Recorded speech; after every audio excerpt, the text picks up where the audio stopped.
Welcome to the Cincinnati Real Estate Home Show, brought to you by Monsters Madness. I'm your host, Tom Giusti with EXP Realty, the Lowry Team, and this is my co-host here, Phil Knabe. Phil, how you doing? I'm good, brother. How about yourself? Doing well. It's good to be back. Absolutely. It seems like it's only been, 6 days, but it feels like it's been a month. Yeah, right, exactly. Yeah. Why? We had a holiday in there, so that's all good. It's all good.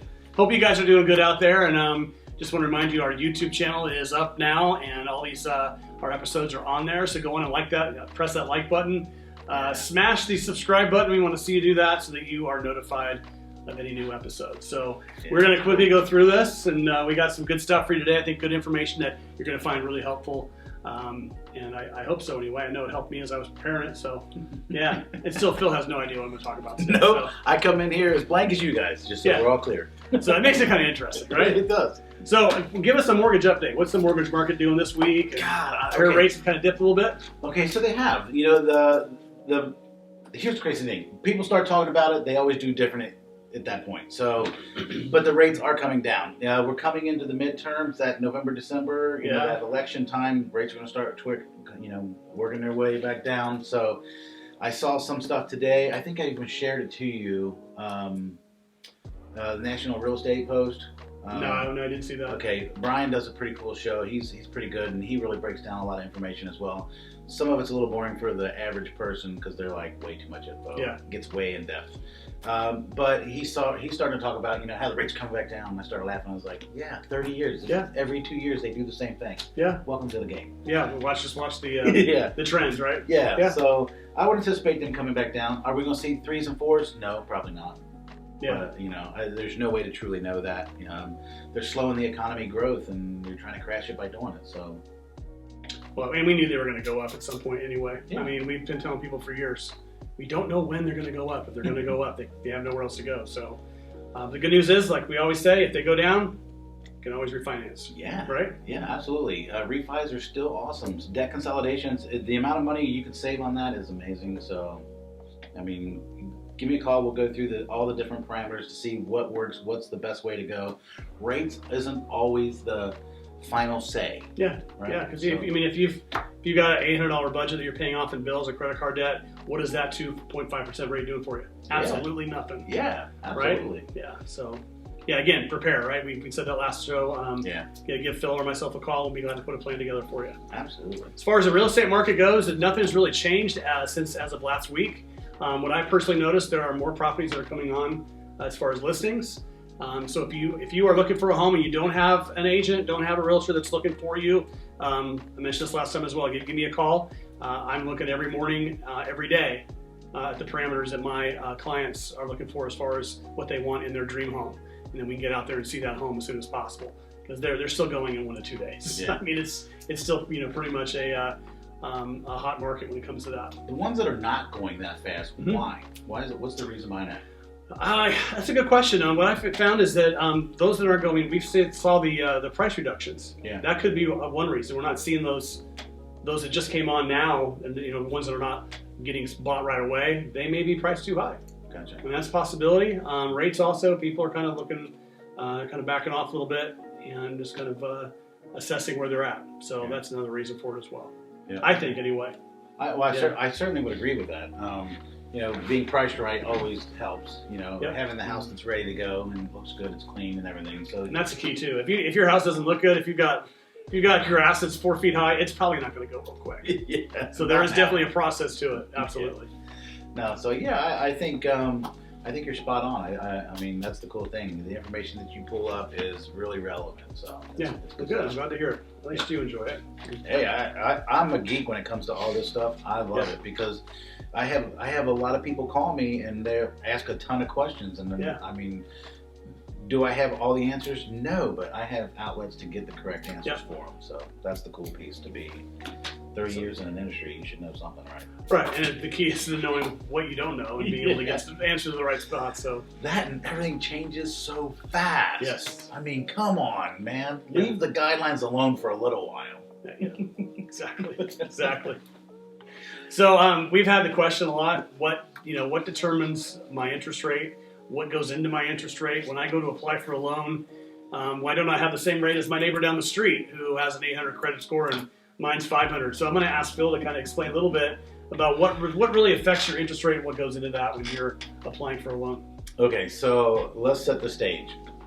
Everybody says, well, he got this rate or she got this rate. How come I can't have that? Yep. Yep. Or how come my rate is this and theirs is higher or lower? So there's a lot of parameters that go into a rate quote. That's why nobody likes to quote a rate. When you're quoting rates, whatever rate I throw out there, it doesn't really mean anything until you get all the information to really nail down the correct rate. So this is a good question. So I reached out to some people all across the industry. Mm-hmm. I went and called some friends that are in California, in New York, Florida, Tennessee, Georgia. So I reached out, and I even reached out to some here in the office. The president of the company, some other P&Ls, other branch managers and stuff like that. I reached out to all of them. And what you will find out is their quick response is different than the guy next to him, all across the board. Yeah. You know, you list 10 items and all 10 is different, and it's crazy. But really, the program dictates the rates, your credit score dictates the rates, your loan to value, your DTI. Those are all the major things. DTI meaning debt to income ratio. Debt to income, sorry. So your loan to value, the value of your home versus your loan, that's a loan to value. And then your DTI is your debt to your income, and that gives you a ratio. Now the lower all those numbers are, generally the better your rate will be. But even so, the rates are still high. So there's still that piece to it now. You can, before you'd have an 800 score, you'd be putting 30-40% down. Yeah. And the rate, you're thinking the rate's going to be like 2%. No, you're just, the parameters are still the same for everybody, right? There's no changes there. So that's the biggest thing. But your credit score, your DTI, your loan to value, the program, 2-family, single family, owner occupied, investment. Those are all things that really play into that rate quote. So it's hard to say, well, Johnny down there, he's got like a 5% rate. How come I'm at 6? Well, even if your platform was the same as his platform, rates go up and down. So it's hard to nail that at that same time. So don't get beat up over that. I always tell everybody, let's look at the bigger picture. Don't focus on the rate. How can we save you the most money on the month? How can we pay your house off early? Yeah, that's where I'd like to focus. But those are the parameters, are really the biggest thing. What about loan amount? Is that one of them too? I mean, like I know this, but maybe some people don't. Yes, if you have a loan of like $50,000, it's going to be a lot. Yeah, a higher rate than it would be if you were at $150,000. Yeah. So, and here's the deal: the guidelines change constantly. There's no standard platform anymore. Everything changes, and that's the part that I was talking about. Leave the guidelines alone for a little bit, will you? So we can take a breath. Yeah. So like the average of an area. So California versus Cincinnati, their numbers are going to be a lot higher than our numbers. But for the area per capita, it's going to be what resonates in your area. So it's location. So location, Cincinnati versus California is going to be a big difference. Florida. New York. So, and what I'm talking about, so let's say 150,000 or 200,000 is the average loan amount, and you're going to come in at $50,000 as a loan amount. The risk, believe it or not, is higher at the 50% than at the 200,000. How they calculate that, I don't know. Yeah, I don't know who gets to play with those guidelines and numbers. That's above my pay grade. But that's the idea. So if it's the average for the area, that's where the bar sets. And it changes. It changes. So all the time. There's no way to be like, that's what it is, because it just changes. So that's the downside. And you got lenders, the rates. I mean, this is a loaded topic here. When you start talking about rates, everybody's buying rates relatively at the same cost.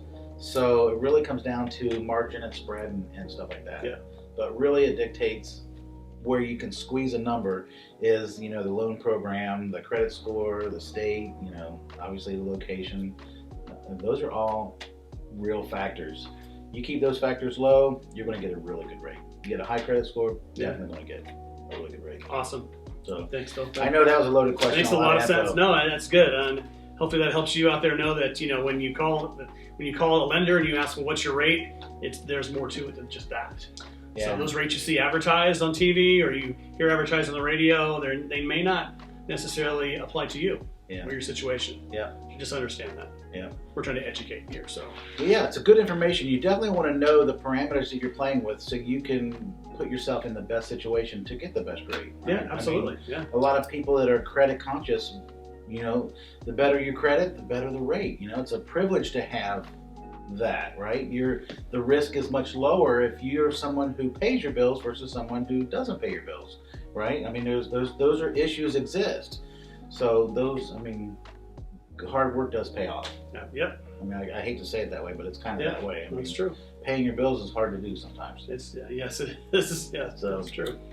Well, cool deal. So we're gonna get into the segment of what grinds my gears. Oh, I love this. Right. This is gonna be fun. Right. So now one of the things, and I've had this happen to me when I was doing lending. So I kind of bring that up here because I'm gonna give you 5 things that you never, ever, ever, ever, ever want to do when you're in the middle of a loan process. I'm sure that Phil can, without even looking at this list, can probably. You're talking about do's and don'ts. I'm talking about never, ever, ever do at all. Because I've had them happen to me. Each one of these, my client has done this. Oh my God! Every one of these I've had. This is going to be fun for me, just so you know. Okay. So here's number 1: don't ever, ever, ever quit your job in the middle of the loan process. How many times did that happen? You don't want me to answer that. I've had someone do a verification of mortgage the day of closing. I just quit today. Why would you do that? We're closing at 4 and you quit today. What? Yeah. I'm not going to name the name, but I had a pretty prominent guy here in Cincinnati that we're doing a loan for, and he retired about a week before he closed on his house. It was bad. It was a bad situation. Don't ever, ever, ever, ever quit your job. Yeah, don't do If you can't handle it, stick it out till it's closed. I mean, close it first. Don't change jobs. Don't do anything. Yeah, don't do that. Here's another one. Number 2, don't ever, ever, ever make big purchases. Don't ever go out and buy furniture for your new house because you may not have the house to put the furniture in if you go do that, because they're going to check your debt to income ratio. They're going to check things like that. If it pops up, your loan's done. Yeah. And it could kill your whole deal. So don't ever do that. Yeah. How many times has that happened to you? The downside is, so here's the deal. Everything that you're about to go over, I have not seen this list. I promise I have not seen the list. But I go over all these. When I do loans now, I tell everybody, don't quit your job, don't go buy nothing, don't finance nothing, don't even go look at a car, don't do anything. No, don't. So there's a lot of statistics out there. When you buy a house, a month later you go buy a car. That's a national statistic. Yeah, it's a pretty high one too. Yeah, so I tell everybody, don't do anything. Let's get the loan done, then the world's yours. It makes my heart sink when I go out to meet my client on the parking lot and they drive up in a brand new car. You're like, I would have a heart attack. Oh, I'd be like, it's happened twice. It happened to me twice. Yeah, it has happened, not but good. I don't. It's not a good thing. Not good. So number 3, don't ever, ever, ever pay off any old collection debt. No. 3 or 4 years old, leave it alone. Yeah. The reason is because you pay that off, or you pay anything on it at all, it's going to bring it current past due. Any activity will be a negative activity.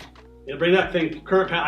Actually happened to me when I was early on in my lending career. I had that happen, and the borrower said, "Should I pay this off?"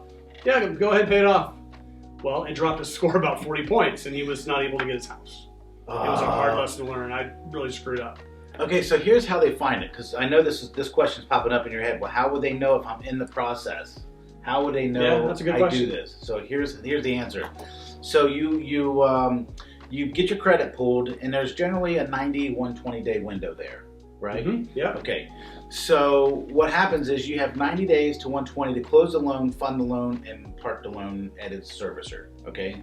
And those are all things that we'll talk about over this time coming up. So what happens is, let's say that loan goes inside of 30 days, almost never do they do a soft credit pull, right? And that's where they go to the bureau and they say, hey, give me an update on just some basic information. It's not a credit pull. It doesn't go against your scores, doesn't do anything. Yeah. It's not like a hard pull. Lenders across the country do that. Insurance companies do that. Yep. So that's how they manage to make sure that you're moving in the right direction.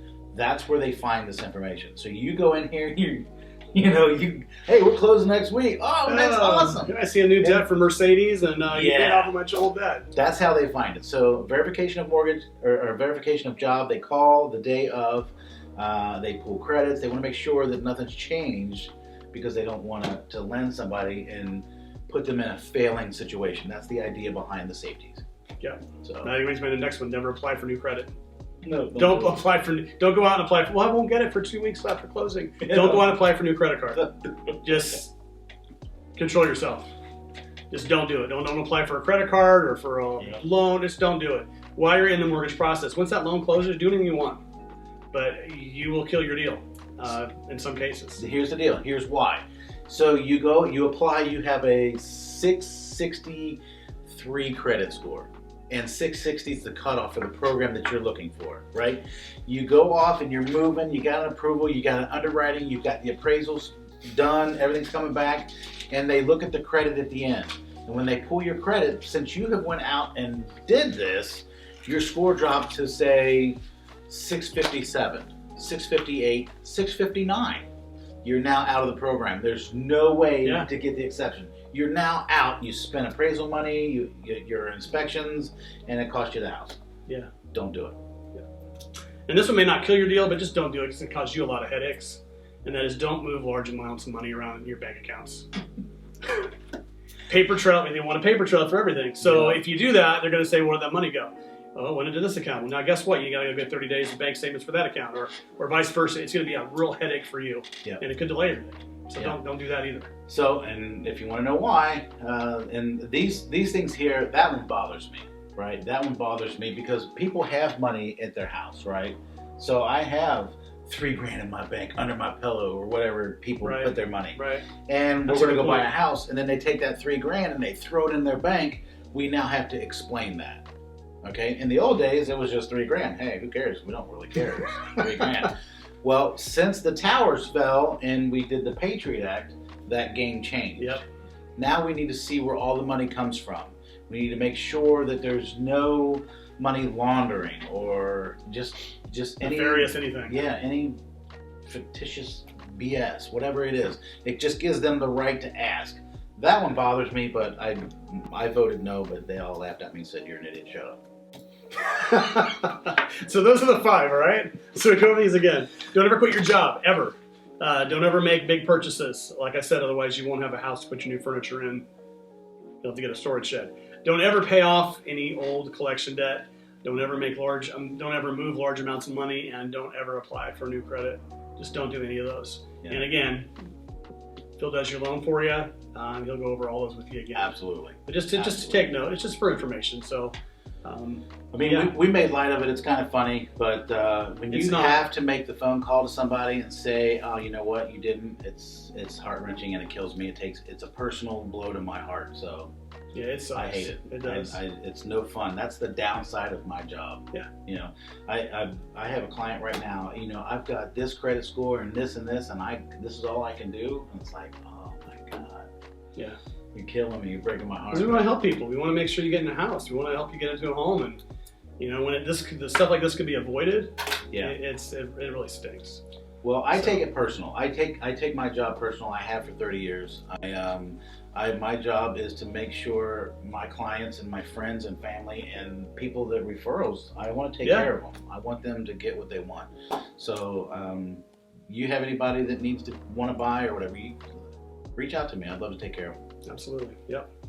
So, moving on a little bit, get a little bit more fun stuff here. So, I have asked all the questions, before I've been asked, what do I need to do to improve the value of my home? I can't talk today. Ooh, what do I need to do to improve the value of my home? It's not going to cost me a ton of money, right? Because we could spend a lot of money. I mean, the biggest renovation in a home to up the growth value is the kitchen.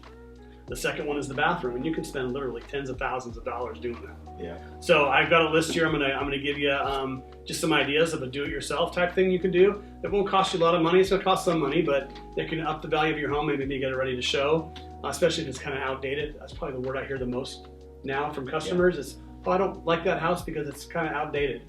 So this is a touchy topic, right? I've had people come back and say, "I just updated my kitchen. I spent $30,000 on updating my kitchen. My house is worth $30,000 more." No. Not necessarily. No. Yeah. You didn't get more square footage. You just made your kitchen updated and it's gorgeous. Not saying it's not gorgeous, but you didn't add square footage, therefore your value is not going to climb. You'll get a little bit, but you're not going to get $30,000 for it. But your house versus the one down the street that has the same square footage, theirs hasn't been updated and yours has. Guess whose house is going to sell first? Yes, that's the key. Yeah. So these are just some do-it-yourself projects you can boost your home value a little bit. So simple stuff to do your interior, paint, brush up your walls, fill in those holes. You know, I don't know if you have spackle them or not, but I'm not very good at painting. Anybody can paint, I guess, right? I know my wife is, I'm the last one she'll ask to paint because she knows I, get the carpet and get the top and ceiling. So anyways, but painting, you can actually refresh your home pretty good with painting. So just give it kind of a new look, maybe. Absolutely. I wouldn't go crazy like dark green or like bright blue, but neutral colors, whites and creams, that kind of stuff. So. Hey Matthew, dark green. I swear to God, I did not tell him to say that. Is that his house? Yeah, he painted the bedroom green. Nice. And his wife said, "Hey, go pick out the color," and he came back with green, and he's like, "I love it. It's awesome." I'm like, the pool that you're in by yourself because nobody else is going to like that green. Now my son when he was younger, we painted his room. It was NASCAR green. Oh, wow, that's cool. With the molding on top. Yeah. It was pretty cool. But I mean, it is neat. And he did a beautiful job painting it. It's just green. Not everybody wants a green bedroom. Yeah, they'll probably repaint it. So install crown molding. You guys all know what crown molding is? The stuff that goes on the bottom and the top of your walls. It's not very expensive, and it can actually add a lot to it. I love crown molding. Yeah.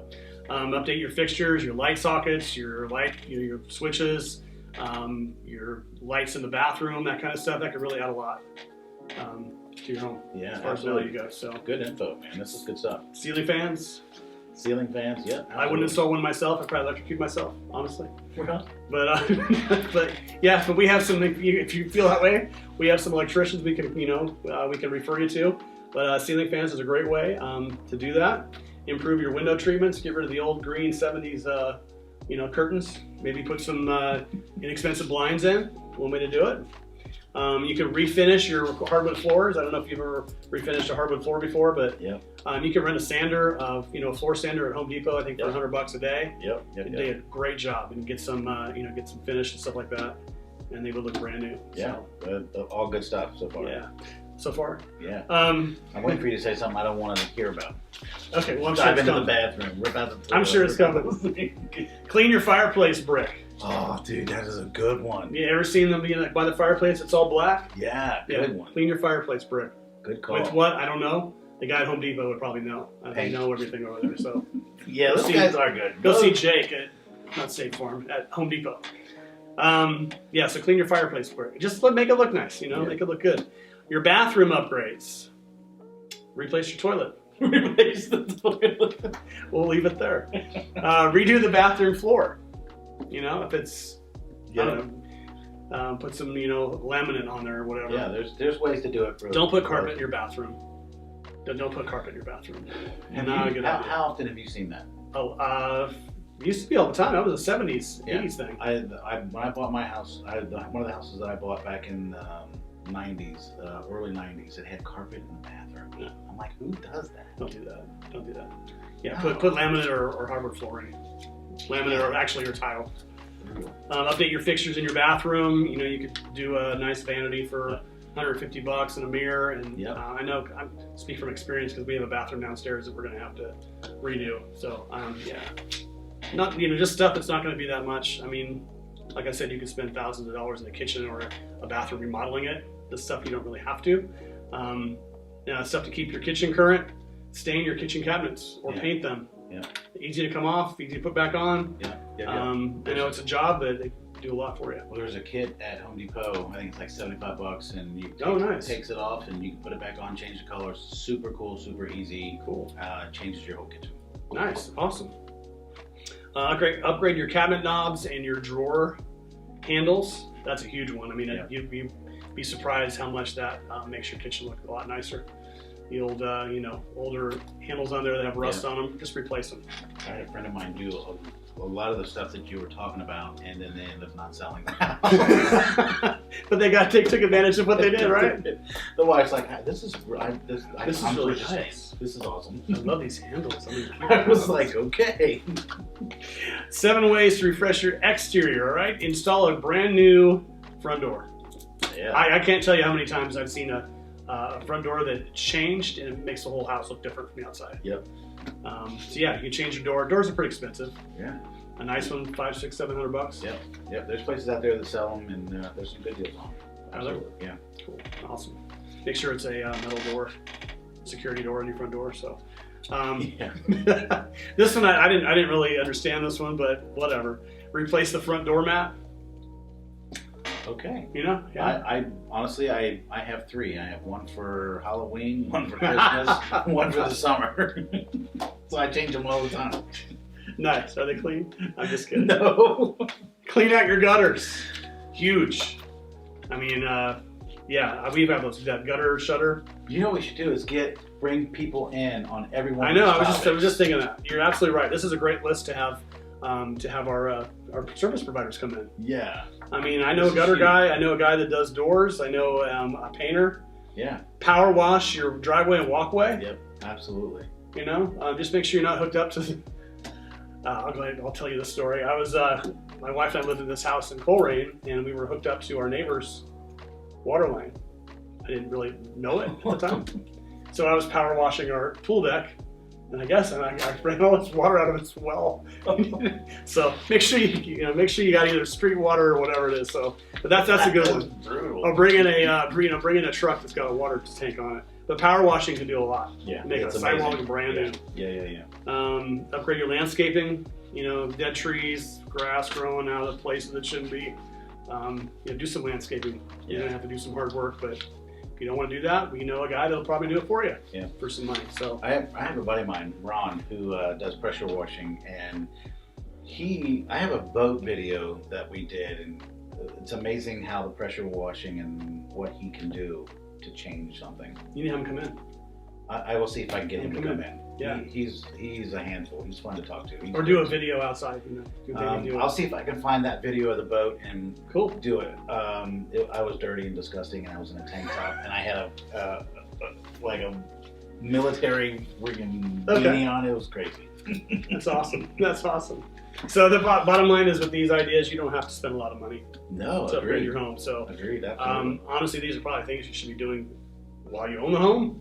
But if you don't, then now's the time to do it, especially during the spring, summer. Yeah, absolutely. Especially your gutters. Don't let it go through winter and have your gutters full of leaves. Yeah. That's not safe for your house. It could cause leaking, a lot of other problems. So yeah, they get heavy, they freeze, they tip over, they ripping your fascia off, all that stuff. So yeah, clean them out. Cool. Any comments on any of that? No, that's all great information. It's all accurate. All little things. It's a little bit of time, a day here, a day there, and the next thing you know, you're ready to go. Yeah, we're ready. We're here to help, man. We're here to help you do a better job around your house. Yeah, that's cool stuff. And you may want to keep it and not sell. If you do want to sell, then call me. Yeah, I'll help you sell it. And then if you want to buy, call me and you can call Phil. So help you with the loan, right? Absolutely, I got you covered, bro. That's what so if you need a pressure washer guy, we got that for you. If you need a carpet guy, I got to bring the guys in from Georgia, Direct Carpets in Hamilton. We got that. Electrician, we got that. We got a plumber. We had Pat in, a little earlier video that we did. So, and at some point, I'm going to plug my daughter here real quick. My daughter Naomi, she works at Pet Suites in Sharonville, and she's training to become a dog trainer. But one of the things that I didn't even think about until I started talking with her is that, when you move pets from home to home, they get really anxious, they get scared, they get freaked out. I know my German Shepherd mix, whenever she sees a box, she freaks out. Really? She thinks we're moving. Oh, wow, no kidding. So I'm going to have her come in here, and I'm going to have her explain what we need to do with our pets. Oh, that's freaking awesome. When we move. So yeah, that'll be hopefully the next couple of weeks here. How many of you guys, when you have moved or thought about moving, even took that into consideration? Because there's a process to it. You don't want to just put your dogs in the car and take them there. There's they have. I'm getting the car. Let's go. We're out. And I've always had that done because my wife has done it. And she's known how to do it. No. If they're up to me, I just throw them in the back of the car and take them to the new house. Guilty. Right? I'm so guilty of that. So, but no, that's not the way we should be doing that. So. Really? Oh, I'm so anxious about that because I'm a dog. Yeah. I love dogs. So yeah, cool. Well, she's a dog lover as well. Pet Sweets in Sharonville. Her name is Naomi. So That's awesome. we'll have her here hopefully the next couple of weeks. So Good info on that one. cool.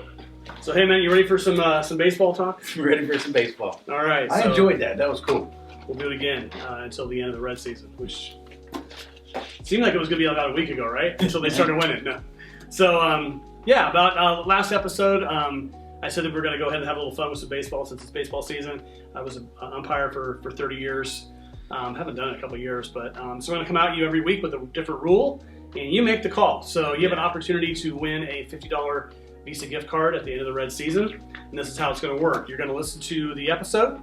You're going to email us at CincinnatiRealEstateHomeShow.com. I'm sorry, repeat that again. CincinnatiRealEstateHomeShow@gmail.com. That's CincinnatiRealEstateHomeShow@gmail.com. That's a tough sentence. And it is, man. That's a long, long name. Email us your answer, and if you get this right, your name's going to be put in a hat that we're going to draw from at the end of the Red season right here in our show. So if you get 50 right over the next couple weeks, 50 weeks, whatever it is, that's a year, isn't it? Right, I think a year to do this. 52 weeks. Okay. Anyway, so you'll get your name in there 50 times. Awesome, right? I like it. That's pretty good odds. So I'm going to give you last week's, and you'll know if you're right, and then I'm going to ask Phil to answer it for me. All right, cool. See if he has the right answer here. So runner on second, ball is hit through the third baseman who falls to the ground and does not have the ball. The runner going to third trips over the third baseman, falls to the ground, runner gets up and heads to home and is thrown out by the left fielder. What is the call? I would say he's safe because of the interference from the third baseman or shortstop or whoever you said. Yeah. Third baseman falls to the ground. It's always going to be, it's called obstruction if it's done by the defense, defense, it's interference if it's committed by the offense. So it's obstruction on the third baseman. You can't interfere with the runner at all if you don't have the ball. So it's obstruction on the third baseman. The runner goes home and he is safe. Actually, if he would have stopped at third, he would have been awarded home. Oh, no kidding. Yeah. Oh, wow, didn't know that. It's a judgment call by the umpire, but most likely, most cases, the umpire would have said, "Yeah, you take home." Oh, wow. Yeah. So yeah, I didn't know that. that's the call. So here's the next one. You ready for that? Okay, yeah. This is for next week. So make sure, again, Cincinnati. Wow, can I say that again? Cincinnati Real Estate Home Show. Cincinnati Real Estate Home Show @gmail.com. Cincinnati Real Estate Home Show @gmail.com. So here we go. Runner on first attempts to steal second base. The catcher attempts to throw the runner out. The batter ducks and moves forward to get out of the way, and the catcher has to throw around him and throws the ball wide of second base. What is the call? Repeat that one more time. Runner on first attempts to steal second. Catcher attempts to throw the runner out. The batter ducks and moves forward to get out of the way, and the catcher has to throw around him and throws the ball wide of second base. What is the call? Ooh, that's a good one. Yeah. So if you want to Google it, you should be able to find it, but We're try not to fun in cheat. that. Yeah, Cincinnati Real Estate Home Show @gmail.com. You can always even go online and look up the Major League Baseball rules books, and you can find it in that. I tell you what, if you can find what rule it is and what section, I'll give you an extra name. So you get extra 2 drop. names. Yeah. Oh, that's cool. All right. All right. So there you go. So I guess the Reds are winning. They had a sweep over the weekend. Oh, that's freaking awesome. Yep. How about them boys? Yeah. So Cool. cool deal. That's all I got. That's it. That's all you got. Till next time, baby. All right. Thanks, you guys, for joining in. Again, I'm Tom, EXP Realty. This is Phil with Option Financial, and we appreciate it. We'll talk to you next time. See you guys.